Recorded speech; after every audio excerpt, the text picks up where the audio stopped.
C# tutorial is designed for beginner as well as professional. Now in this video I will explain what is C#. C# is a part of .NET framework. There are more than 60 languages who supported by the .NET framework. With the help of C#, we develop the following applications. जो आपकी first application है वो है window application. Window application का मतलब है कि अगर आपने वर्ड देखा होगा या आपने एक्सेल देखी होगी या आपने पावर पॉइंट देखी होगी, तो these all are window application. जो विंडो एप्लीकेशन होती है वो आपके क्लाइंट के कंप्यूटर पे हम इंस्टॉल करते हैं. अगर कोई क्लाइंट हमें कहता है कि हमें विंडो एप्लीकेशन बनानी है, तो हम according to client window application बना के उसको एक सेटअप फाइल देते हैं या हम EXE फाइल देते हैं. वो अपने कंप्यूटर पे इंस्टॉल करता है. अगर उसके पास 5 या 6 यूज़र हैं जो उस एप्लीकेशन यूज़ करेंगे, तो वो इंडिविजुअली सबके सिस्टम पे जाके उसको इंस्टॉल कर देगा. अगर कल को वो कोई अपडेट मांगेगा तो we change in the code, then again हम उसको सेटअप फाइल देंगे या EXE फाइल देंगे. वो अपने सिस्टम पे एज वेल एज जो उसके यूज़र होंगे उनके सिस्टम पे इंडिविजुअली जाके इंस्टॉल करेगा. इसको कहते हैं हम विंडो एप्लीकेशन. नेक्स्ट आ गया जो C# लैंग्वेज है, वो वेब एप्लीकेशन बनाने में हम यूज़ करते हैं. तो वेब एप्लीकेशन क्या होती है? ये क्लाइंट एंड सर्वर बेस्ड होती है. तो इसमें हमें 3 चीज़ों की रिक्वायरमेंट होती है. फर्स्ट होती है ब्राउज़र. ब्राउज़र आपका मोज़िला हो सकता है, ब्राउज़र आपका इंटरनेट एक्सप्लोरर हो सकता है, ब्राउज़र आपका क्रोम हो सकता है. सेकंड पार्ट जो है वो आपका इंटरनेट होता है एंड थर्ड पार्ट होता है आपका सर्वर. इन वेब एप्लीकेशन जो हम एप्लीकेशन बनाते हैं उसको हम सर्वर पे अपलोड कर देते हैं. जो माइक्रोसॉफ्ट सर्वर में प्रोवाइड करता है उसे हम कहते हैं IaaS. तो क्लाइंट यानी कि वेब ब्राउज़र रिक्वेस्ट भेजता है सर्वर को. सर्वर हमें रिस्पॉन्स भेजता है in the form of HTML जो हम अपने ब्राउज़र में देखते हैं. तो अगर कल को कोई चेंजेस मांगता है क्लाइंट, तो हम उसकी चेंजेस को चेंज करते हैं, then again upload on the server. यहाँ पे क्लाइंट का कोई भी पार्ट नहीं है कि वो सिस्टम पे जाके अपडेट करे. वो अपडेट सभी यूज़र को अवेलेबल होगी. थर्ड आ गया आपके पास डिस्ट्रीब्यूटेड एप्लीकेशन. जो C# पे डिस्ट्रीब्यूटेड एप्लीकेशन बनाने में भी यूज़ होती है. तो डिस्ट्रीब्यूटेड एप्लीकेशन में हम कंपोनेंट्स बनाते हैं, they interact with each other. अगर हमारी बहुत बड़ी ऑर्गेनाइजेशन है तो हम छोटे छोटे कंपोनेंट बना देते हैं, वो आपस में इंटरेक्ट करते हैं. But they can use in over company, not outside the company. तो इनको हम डिस्ट्रीब्यूटेड एप्लीकेशंस कहते हैं. नेक्स्ट आ गया हमारे पास वेब सर्विस एप्लीकेशन. जो वेब सर्विस एप्लीकेशन होती हैं ये सर्वर पे इंस्टॉल होती हैं. अगर मैंने कोई वेब एप्लीकेशन बनाई है, मैं इसको सर्वर पे इंस्टॉल कर दूंगा. जब भी क्लाइंट उसकी क्लासेस और मेथड्स या फंक्शन को कॉल करेगा तो वो उसको रिस्पॉन्स देगा in the form of XML या JSON में. अगर JSON में दे रहा है उसको हम रेस्टफुल वेब सर्विस कहते हैं. तो C# WCF में भी यूज़ होती है. उसे कहते हैं विंडो कम्युनिकेशन फाउंडेशन. तो ये था एग्जांपल आपका वेब सर्विस एप्लीकेशन बनाने का. अगर आपने Amazon सर्विस देखी होगी या गूगल वेब सर्विस देखी होगी, तो these are the also example for the web service. Next आ गया हमारे पास database application. C# database application बनाने में भी यूज़ होती है. अगर मैं कोई विंडो एप्लीकेशन या वेब एप्लीकेशन बना रहा हूँ और उसके अंदर डाटाबेस यूज़ हो रहा है, तो क्लाइंट हमें कह सकता है कि ये मेरे को SQL में बनानी है, Oracle में बनानी है, या मेरे को MySQL में बनानी है. तो C# की जो क्लासेस होती है they are connected to the database. तो हम डाटाबेस ड्रिवन एप्लीकेशन भी बना सकते हैं। नाउ नेक्स्ट आ गया फीचर ऑफ सी शार्प। जो सी शार्प लैंग्वेज है इसके अंदर सम फीचर आपके सी के हैं, सम फीचर सी प्लस प्लस के हैं एंड सम फीचर जावा के हैं। तो सी शार्प के अंदर कुछ इसके अपने भी एडिशनल फीचर हैं जो इसको दूसरी लैंग्वेज से डिफरेंट बनाती है। तो वन बाय वन हम इसके फीचर डिस्कस करते हैं। C sharp is simple. Simple हम क्यों कहते हैं? It provide structure approach. तो यहाँ पे हम जो सी शार्प में कोई एप्लीकेशन बनाते हैं तो we have to concentrate on the problem. Problem को हम छोटे छोटे पार्ट्स में डिवाइड कर लेते हैं, उनको हम कहते हैं फंक्शंस। सेकंड आ गया modern programming language, building scalable and interoperable application. इसका मतलब है कि जैसे जैसे हमारा प्रोजेक्ट ग्रो होता रहता है तो सी शार्प में हम इजीली प्रोजेक्ट को मेंटेन कर सकते हैं।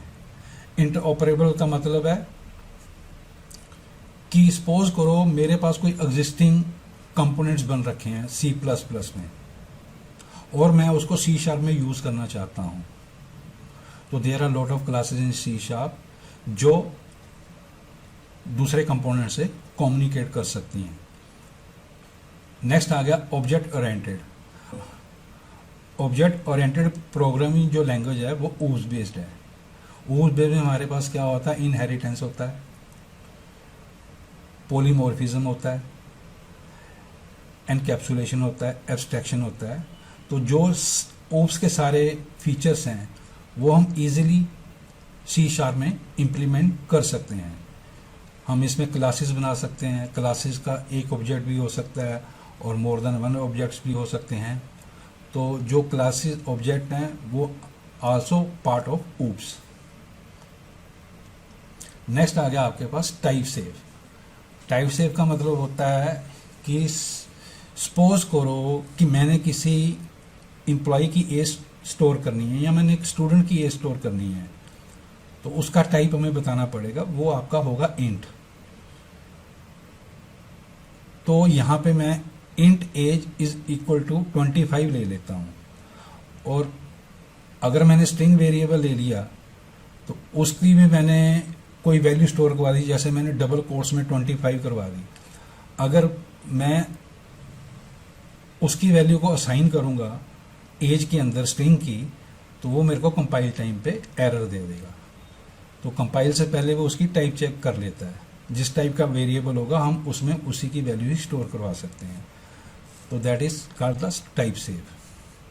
इंटरऑपरेबिलिटी का मैंने आपको ऊपर एग्जांपल दे दिया था। अगर हमने दूसरी लैंग्वेज के कंपोनेंट को अपनी लैंग्वेज में यूज करना है तो हम इजीली यूज कर सकते हैं। नेक्स्ट आ गया स्केलेबल एंड अपग्रेडेबल। सेम है, जैसे जैसे हमारी एप्लीकेशन ग्रो करती जाती है तो हम इसको इजीली मेंटेन कर सकते हैं। आप ये भी कह सकते हैं अगर हमने कोई ओल्ड कोड रखा है तो अगर हमने उस ओल्ड कोड को चेंज करना है तो हम उसको नई फाइल से इजीली चेंज कर सकते हैं। कंपोनेंट ओरिएंटेड का मतलब ये है कि हम क्लासेस बनाते हैं, हम ऑब्जेक्ट्स बनाते हैं, तो हम कोई भी एप्लीकेशन का कंपोनेंट बना सकते हैं, उसके अंदर इनहेरिटेंस यूज कर सकते हैं। तो वो जो भी हमारी कॉमन फंक्शनैलिटी होगी हम उसको साइड पर रख लेंगे।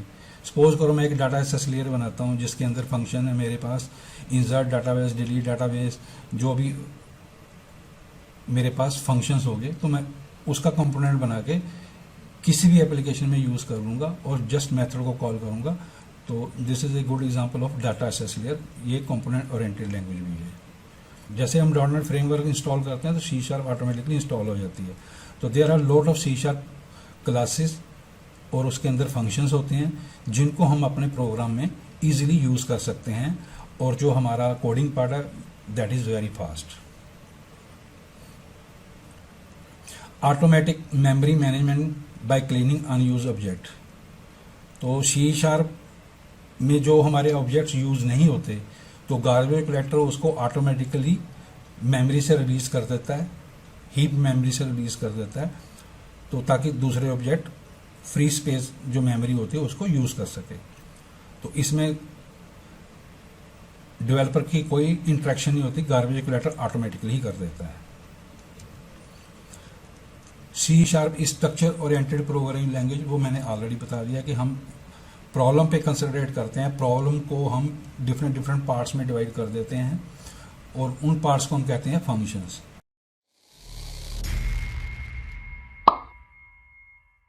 अब हम डिस्कस करते हैं architecture of .NET framework. Suppose करो मैं कोई एप्लीकेशन बना रहा हूँ C# कोड के अंदर, या मैं एप्लीकेशन बना रहा हूँ VB.NET के अंदर। तो जो C# लैंग्वेज होगी वो C# कोड प्रोड्यूस करेगी, और वो C# जो कोड होगा वो कंपाइल होगा C# कंपाइलर के थ्रू। सिमिलरली अगर मैं एप्लीकेशन VB में बना रहा हूँ तो VB.NET का कोड भी जो पास होगा VB.NET कंपाइलर्स के थ्रू ही पास होगा। तो ये दोनों कंपाइलर जो भी हम लैंग्वेज यूज़ करेंगे तो एक इंटरमीडिएट लैंग्वेज जनरेट करते हैं, जिसको हम कॉमन इंटरमीडिएट लैंग्वेज कहते हैं, या इसको हम MSIL भी कहते हैं। MSIL का फुल फॉर्म है Microsoft intermediate language. After that common language run time, जिसको हम CLR कहते हैं, वो इस CIL कोड को फर्दर कंपाइल करता है मशीन कोड में with the help of JIT compiler.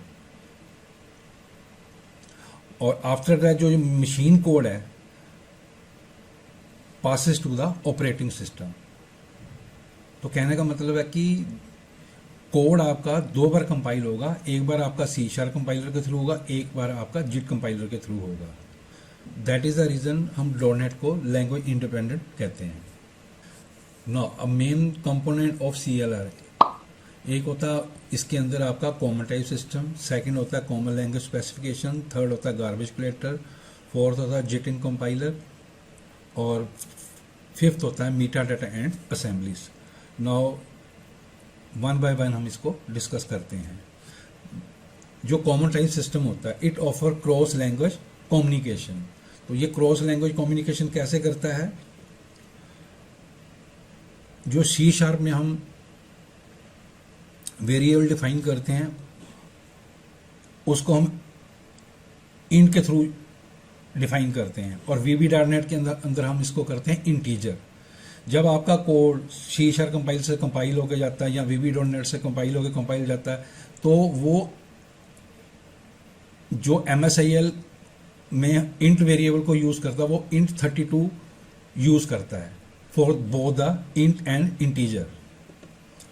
जो कॉमन टाइप सिस्टम है इसके अंदर दो पार्ट्स होते हैं, एक होता है आपका वैल्यू टाइप, एक होता है आपका रेफरेंस टाइप। तो सबसे पहले हम वैल्यू टाइप को समझते हैं। जो वैल्यू टाइप डाटा टाइप्स होते हैं आपके वो स्टैक मेमोरी में स्टोर होते हैं, और जो रेफरेंस टाइप वेरिएबल होते हैं वो आपके हीप मेमोरी में स्टोर होते हैं। तो जो वैल्यू टाइप है उनके प्राइमरी डाटा टाइप्स कौन से होंगे आपके? न्यूमेरिक के अंदर आपके पास आ जाता है इंट। अगर हमने फ्लोट वैल्यू स्टोर करानी है तो उसके लिए हम फ्लोट भी यूज़ करते हैं, डबल भी यूज़ करते हैं। अगर हमने true and false value store करवानी वेरिएबल्स के अंदर उसके लिए हम बूलियन यूज़ करते हैं। अगर हमने सिंगल कैरेक्टर स्टोर कराना है तो उसको हम कैरेक्टर के अंदर स्टोर करते हैं। वेरिएबल को हम जो उसका डाटा टाइप होगा वो कार होगा। अगर हमने कोई डेट स्टोर करवानी है तो उसका डाटा टाइप डेट होगा। और वैल्यू टाइप के अंदर यूजर डिफाइन वेरिएबल भी होते हैं, वो हमारी होती हैं स्ट्रक्चर्स। जो structure in C# they are always value type. और जो रेफरेंस टाइप होते हैं ये आपके क्लासेस होगी, एरे होगे, स्ट्रिंग होगे, दे आर रेफरेंस टाइप। तो ना मैं इसको with the help of example आपको समझाता हूँ। ये हमारी होगी स्टैक मेमोरी और ये होगी हमारी हीप मेमोरी। अगर मैंने दो प्राइमरी डाटा टाइप डिफाइन कर रखे हैं, int age 20 and double salary 20,000.5, ये आपके स्टैक मेमोरी में स्टोर होंगे। इंट एज के अंदर उसकी जो एक्चुअली वैल्यू है 20 स्टोर होगी, डबल सैलरी के अंदर उसकी एक्चुअल वैल्यू जो ये 20,000.5 है ये स्टोर होगी, but not in the case of string. String क्या आपका रेफरेंस टाइप है, तो जो स्ट्रिंग फर्स्ट नेम है ये एड्रेस स्टोर करता है। किसका एड्रेस स्टोर करेगा? राजकुमार का। जो ये इसकी वैल्यू है ये आपकी हीप मेमोरी में स्टोर होगी और इसका कोई ना कोई मेमोरी में एड्रेस होगा। तो जो ये वाला एड्रेस जिस मेमोरी लोकेशन पे राजकुमार स्टोर है वो एड्रेस ये आपका स्टैक में स्टोर होगा। तो इनको हम रेफरेंस टाइप कहते हैं। जो CLS होता है which is a subset of CTS, यानी कि कॉमन टाइप सिस्टम का सबसेट होता है। तो मेन फंक्शन CLS का क्या होता है? It's a set of rule and restriction that every language must follow which run under the .NET framework. कहने का मतलब ये है कि जो हर एक लैंग्वेज के कॉमन फीचर होंगे वो ही हमने यूज करने हैं ताकि वो हमारा क्रॉस लैंग्वेज इंटीग्रेशन कर सके मॉड्यूल्स की।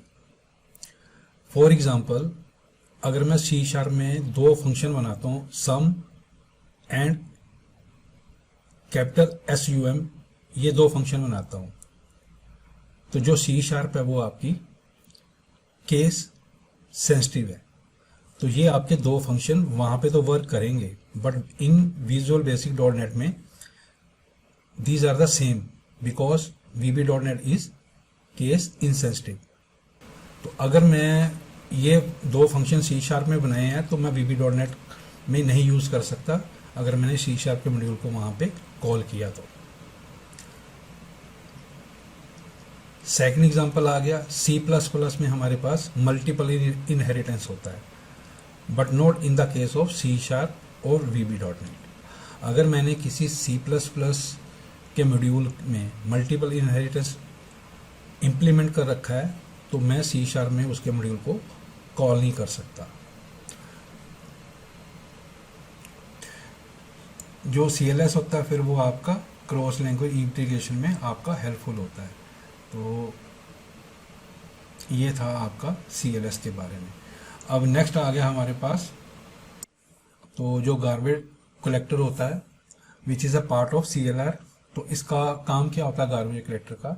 अगर हम ऑब्जेक्ट्स बनाते हैं, जैसे हम स्ट्रिंग हमारा ऑब्जेक्ट्स है, क्लासेस हम बनाते हैं तो फिर हम क्लासेस के ऑब्जेक्ट्स बनाते हैं, उसका एक भी हो सकता है, मोर देन 2 ऑब्जेक्ट्स भी हो सकते हैं। तो मैंने किसी क्लास के 2 ऑब्जेक्ट्स बना दिए, तो वो जो 2 ऑब्जेक्ट्स होंगे वो कहाँ पे स्टोर होंगे? वो हीप मेमोरी में स्टोर होंगे। तो जो ऑब्जेक्ट 1 होगा वो ऑब्जेक्ट 2 के कंटेंट को नहीं असेस करेगा, और जो ऑब्जेक्ट 2 होगा वो ऑब्जेक्ट 1 के कंटेंट को असेस नहीं करेगा। अगर मैं किसी ऑब्जेक्ट को यूज करने के बाद नल कर देता हूं तो उसका रेफरेंस मेमोरी से हट जाता है। तो गार्बेज कलेक्टर क्या करता है? उस मेमोरी को फ्री कर देता है। तो जो CLR होता है with the help of garbage collector आपकी मेमोरी को फ्री करता रहता है और दूसरे ऑब्जेक्ट्स में हम उसको यूज कर सकते हैं। तो that is the benefit of garbage collector in CLR। Next आ गया हमारे पास जस्ट इन टाइम कंपाइलर। तो ये भी आपका पार्ट किसका है? CLR का है। तो जब हम C# का कोड को कंपाइल करते हैं तो वो माइक्रोसॉफ्ट इंटरमीडिएट लैंग्वेज में कन्वर्ट होता है, देन जेट कंपाइलर उसको मशीन लैंग्वेज में कन्वर्ट करता है। तो यहाँ पे 2 पासेज होते हैं आपके, एक तो C# से MSIL, जो MSIL है वो लैंग्वेज इंडिपेंडेंट में जाता है, देन जो हमारा जेट कंपाइलर है फिर उसको मशीन कोड में पास करता है, ये सेकंड पास होता है। तो दिस इज द रीजन जो आपकी .NET है वो लैंग्वेज इंडिपेंडेंट है। नेक्स्ट आ गया हमारे पास मीटा डाटा, ये भी CLR का पार्ट है। तो जो मीटा डाटा होता है वो आपकी बाइनरी इंफॉर्मेशन होती है आपके प्रोग्राम की, जो वो स्टोर करता है PE फाइल में along with the MSIL code या इन द मेमोरी। तो मीटा डाटा बेसिकली क्या होता है? Data about the data. ये जेट कंपाइलर को हेल्प करता है जब वो इसको मशीन कोड में कन्वर्ट करता है। नेक्स्ट आ गया हमारे पास CLR का पार्ट असेंबलीज। तो जो असेंबलीज होती है that is nothing but the DLL file और EXE फाइल भी हो सकती है। जब हम कॉम कंपोनेंट बनाते थे या ESP में हम DLL बनाते थे तो वहाँ पे वर्जन कंट्रोल की बड़ी प्रॉब्लम आती थी, बट .NET ने वो सारी प्रॉब्लम दूर कर दी है। जो हम असेंबलीज बनाते हैं तो बेसिकली बेसिक डिप्लॉयमेंट यूनिट होता है, इसके अंदर हम इसके वर्जन को कंट्रोल कर सकते हैं, इनको रीयूज़ कर सकते हैं और अपने प्रोग्राम में इनको रेफरेंस दे सकते हैं। जो आपकी असेंबली होती है वो आपका एक फाइल भी हो सकती है, मोर देन वन फाइल भी हो सकती है। तो जो आपकी असेंबलीज में होता है वो क्या होता है, असेंबली मैनिफेस्ट होता है, मीटा डाटा होता है, MSAL कोड होता है and A set of resource like image file. तो ये सारी इंफॉर्मेशन आपकी असेंबलीज में स्टोर होती है। आफ्टर दैट जिट कंपाइलर फिर असेंबली को आपका मशीन कोड में कन्वर्ट करता है। तो अब हम आ जाते हैं CLR के फंक्शंस कौन कौन से होते हैं, ये हम सारे डिस्कस कर चुके हैं। तो अब एक बार यहाँ पे हम इसको रिपीट कर लेते हैं। तो it convert the program into native code, handle exception, type safe के बारे में मैंने आपको बता दिया था, मेमोरी मैनेजमेंट में आपके गार्बेज कलेक्शन आ गई, provide security, improve performance, compile होती है, फिर उसके बाद एग्जीक्यूशन, तो that is very fast, language independent आ गया एंड नेक्स्ट आ गया प्लेटफॉर्म इंडिपेंडेंट। गार्बेज कलेक्टर के बारे में तो आपको बता ही चुका हूँ।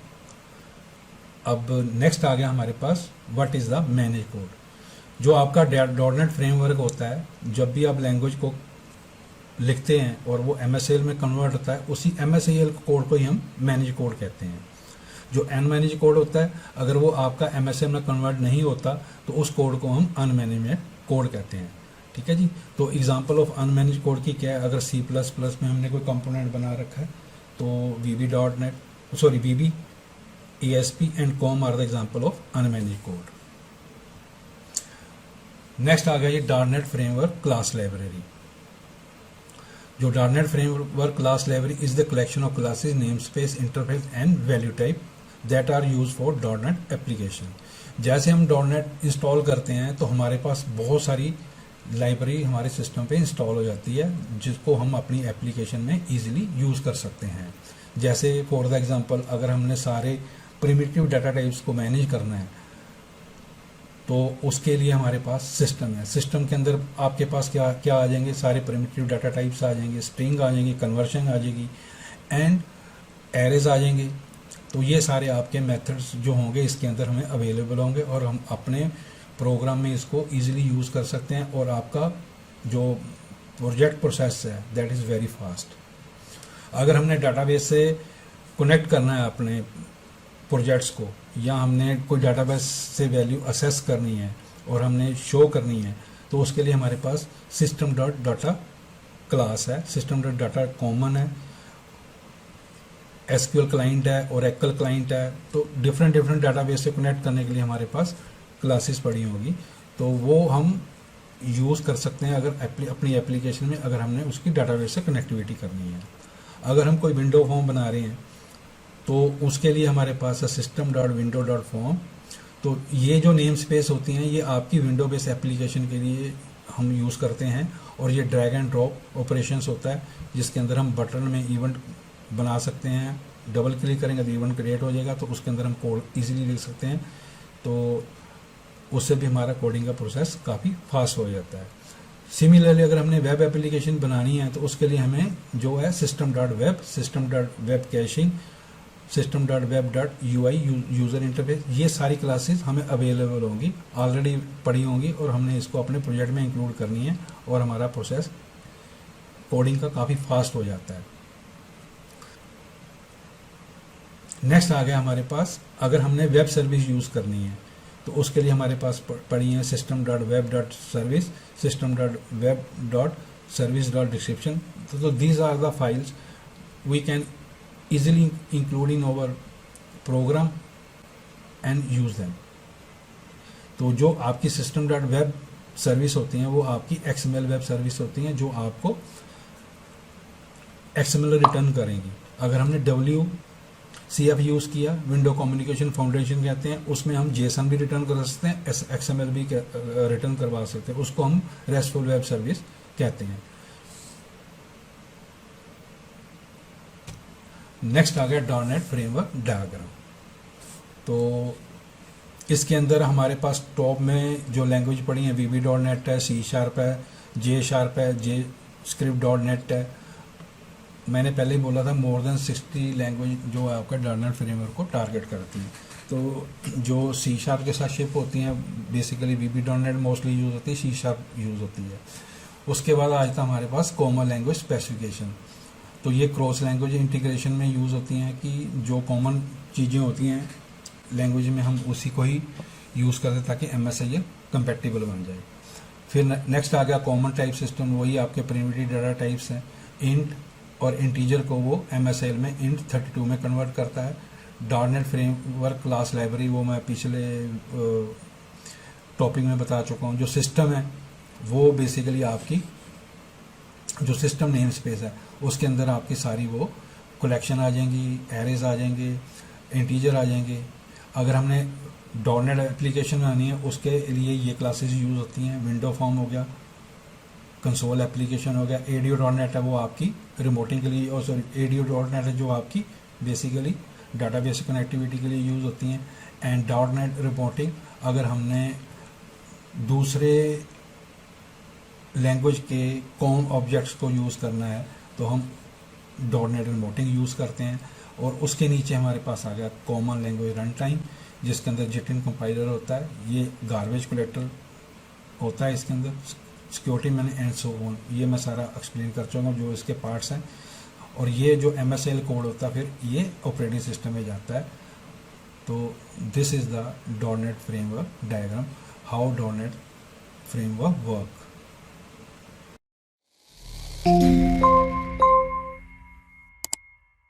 नेक्स्ट आ गया G how to install visual studio community edition in window 10। तो यहाँ पे आप टाइप करें visual studio 22 and then enter. तो आपके पास ये वाला पेज खुल जाएगा। तो गूगल सर्च में जो सबसे पहले वाला है आपने इस पर क्लिक करना है। जैसे आप इस पर क्लिक करोगे तो एक नई विंडो ओपन होगी। तो यहाँ से भी आप visual studio community addition download कर सकते हैं और फ्री विजुअल स्टूडियो यहाँ से भी आप इसको डाउनलोड कर सकते हैं। थर्ड है आप यहाँ पे भी क्लिक करके डाउनलोड कर सकते हैं। तो आपके पास ये पेज खुल जाएगा। तो ये है आपका कम्युनिटी एडिशन, ये है प्रोफेशनल, ये है एंटरप्राइज। जो कम्युनिटी एडिशन है वो आपका फ्री है, तो आप यहाँ पे फ्री डाउनलोड पे क्लिक कर दीजिए।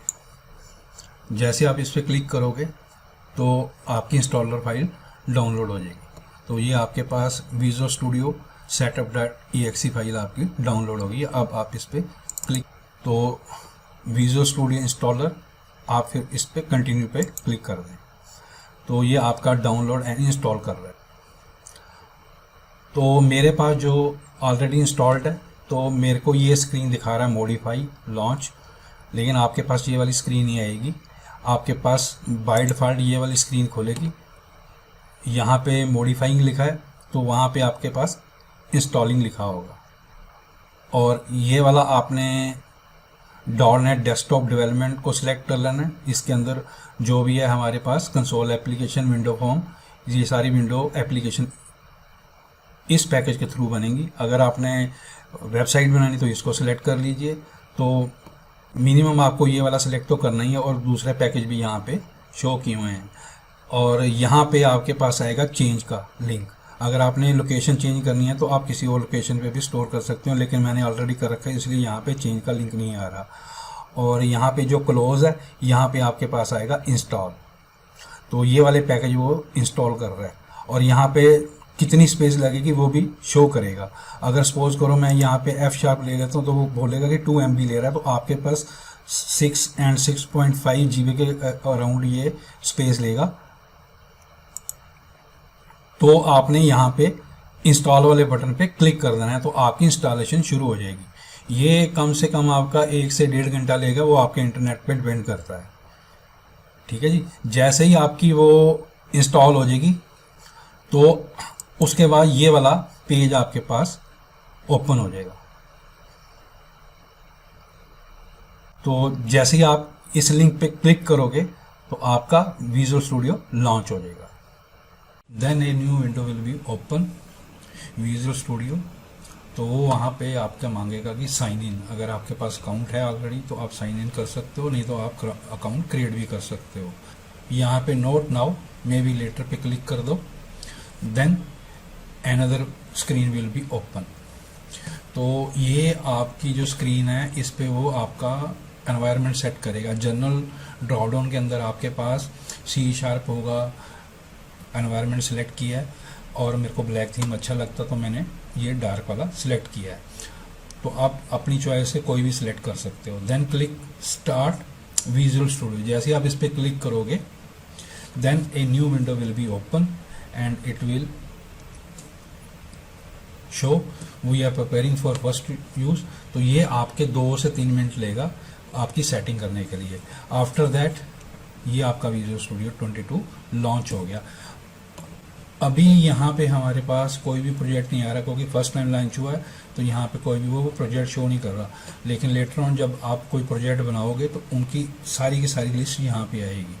अगर आपने प्रोजेक्ट बनाना है तो आप यहाँ पे create a new project click करके आप कोई भी टेम्पलेट यूज़ कर सकते हो। अगर आपने विंडो एप्लीकेशन बनानी है तो विंडो एप्लीकेशन का टेम्पलेट यूज़ कर सकते हो। अगर आपने कंसोल एप्लीकेशन बनानी है तो कंसोल एप्लीकेशन का टेम्पलेट यूज़ कर सकते हो। In the next video I will explain how to create a new project in the console application.